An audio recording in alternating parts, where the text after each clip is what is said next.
Hello beautiful souls, कैसे हैं आप सबका स्वागत है आपके अपने चैनल सोल्स मंत्रा पर, जहां हम बातें करते हैं वो सारी जो बदल सके हमारा जीवन। तो आज हम किस बारे में बात करने वाले हैं? आज हम एक और बहुत इंपॉर्टेंट टॉपिक के बारे में बात करने वाले हैं, तो चलें वीडियो की ओर। और जैसे कि आपको पता है कि मुझे बहुत सारे टॉपिक्स पर बात करना अच्छा लगता है, तो आज मैं एक्चुअली एक बुक में से एक टॉपिक लेकर आई हूँ और ये बुक है द प्रॉफिट बाय खलील गिब्राल। और इसमें एक चैप्टर जो मुझे पर्टिकुलरली बहुत ज़्यादा पसंद है, उसके बारे में आज हम बात करेंगे और उस चैप्टर का नाम है चिल्ड्रन। जी हाँ, जब हम पेरेंट्स बन जाते हैं ना, तो हमारी रिस्पॉन्सिबिलिटी बहुत ज़्यादा बढ़ जाती है, क्योंकि जब आप पेरेंट होते हैं तो आप अपने साथ एक नई लाइफ को नर्चर कर रहे हैं। मगर अब यहाँ पे प्रॉब्लम क्या आती है? यहाँ पे प्रॉब्लम ये आती है कि हमें ऐसा लगता है हम पेरेंट बन गए हैं तो अब हमारा दूसरे की लाइफ पे राइट है, and this is something very wrong. आपने एनिमल्स को देखा है, एनिमल्स अपने बच्चों को बहुत प्यार से पालते हैं, बहुत ध्यान रखते हैं। जब तक गुंजाइश होती है या जब तक उनको ज़रूरत है उनके बच्चों को, वो खाना भी ला करके प्रोवाइड करते हैं, वो एक्सट्रीम वेदर से उन्हें बचाते हैं, वो उनके लिए सब कुछ करते हैं और समय आते ही उनको छोड़ देते हैं। और वो फिर मुड़ के नहीं देखते कि उनका बच्चा उनके लिए क्या करेगा या उनका बच्चा किस हालत में है, क्योंकि उनको ये यकीन होता है कि जो स्किल्स उन्होंने अपने बच्चे को दे दिए हैं वो लाइफ टाइम के लिए हैं, और उन स्किल्स की वजह से उनके बच्चे अपने आप ग्रो करेंगे, फ्लरिश करेंगे। और अगर वो नहीं भी कर पाए तो दैट इज देयर डेस्टिनी, उनके अपने लेसन्स हैं। मगर हम ह्यूमन बीइंग बड़े डिमांडिंग हैं। हम अपने बच्चों को बड़ा करते हैं और उसके बाद में हम अपने एम्बिशंस उनके ऊपर थोपने लगते हैं। एक इसमें बहुत एक ब्यूटीफुल लाइन है जो मुझे बहुत स्ट्राइक करती है as a parent. You may give them your love but not your thoughts. आप अपने बच्चों को प्यार दीजिए, उन्हें नर्चर करिए, मगर अपनी सोच उनको मत दीजिए, क्योंकि आपकी सोच तो एक पॉइंट तक आकर के रुक जाती है, बट उनको अभी एक्सप्लोर करना है। अगर आपने उन्हें सब कुछ यस और नो, ब्लैक एंड व्हाइट में सब कुछ बता के आप छोड़ देंगे तो उनकी अपनी क्यूरियोसिटी खत्म हो जाएगी, उनकी अपनी ग्रोथ खत्म हो जाएगी।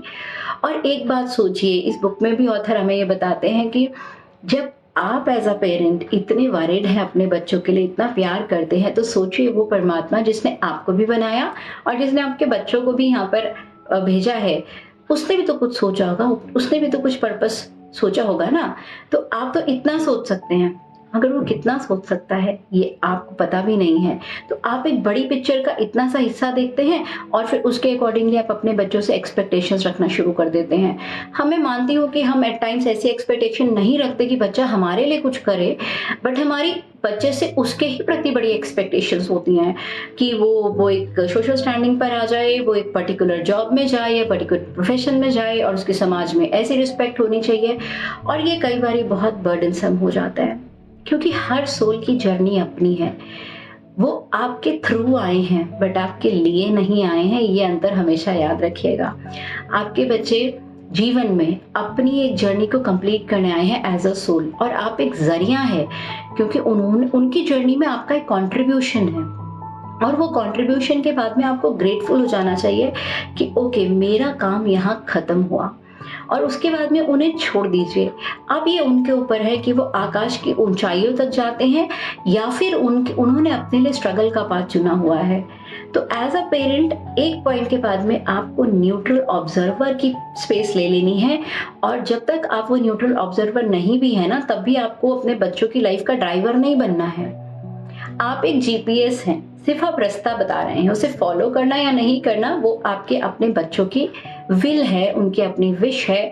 आपको गाइड करना है, आप गाइडेंस के लिए उनके साथ हैं, ना कि उनके ऊपर चीजें थोपने के लिए या डालने के लिए, क्योंकि हम ऐसा मानते हैं उनको समझ कम है तो हम सब कुछ अपनी तरफ से उनको दे देना चाहते हैं, बट ऐसा नहीं होता है। एवोल्यूशनरी जर्नी में वो हमसे आगे हैं, तो बाय डिफॉल्ट वो हमसे समझदार हैं, बट उनकी समझ और हमारी समझ के बीच में जो गैप है ना, उसको फिल करने के चक्कर में हम रिलेशनशिप्स को स्पॉइल कर देते हैं, उनकी क्रिएटिविटी को स्पॉइल कर देते हैं, और शायद हम उनको यहाँ तक पहुँचाना चाहते थे और भगवान ने उनके लिए ये डेस्टिनेशन रखा था।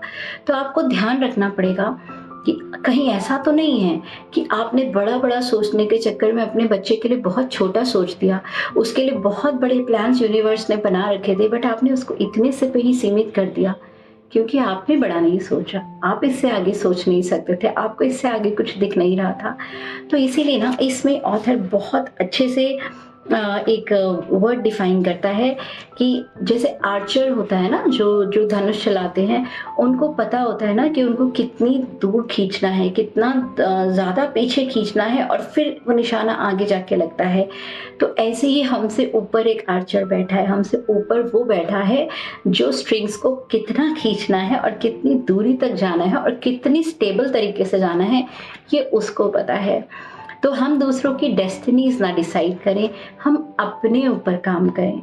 अगर आप अपने ऊपर काम करेंगे तो आप एज अ पेरेंट अपने बच्चों के लिए भी एक रोल मॉडल बनेंगे और वो बेहतर तरीके से अपनी लाइफ को जी पाएंगे, डिसीजंस ले पाएंगे।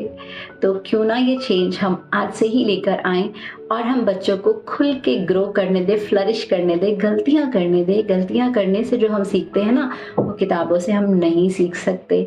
तो failure is a stepping stone, so let them fail. उन्हें गलतियां करने दीजिए, उनसे गलत होने दीजिए, थोड़े से मार्क्स कम आने दीजिए, छोटी मोटी चोट लगने दीजिए, कोई बात नहीं, वो ग्रो करेंगे। आप उनके साथ रहिए। उनको ये पता होना चाहिए कि अगर कुछ गड़बड़ होगा तो they always have your back. बस इतना ही रोल है आपका एज अ पेरेंट, और उसके आगे लेट दे बी फ्री। तो आई होप आप इस लेसन को समझेंगे और अपने बच्चों के साथ एक नई तरीके का रिलेशनशिप बिगिन करें। आई होप आज का टॉपिक आपको बहुत पसंद आया होगा। तो ऐसे ही टॉपिक्स के लिए बने रहिए मेरे साथ, और जब तक हम मिलते हैं दोबारा से, तब तक के लिए कीप मैनिफेस्टिंग।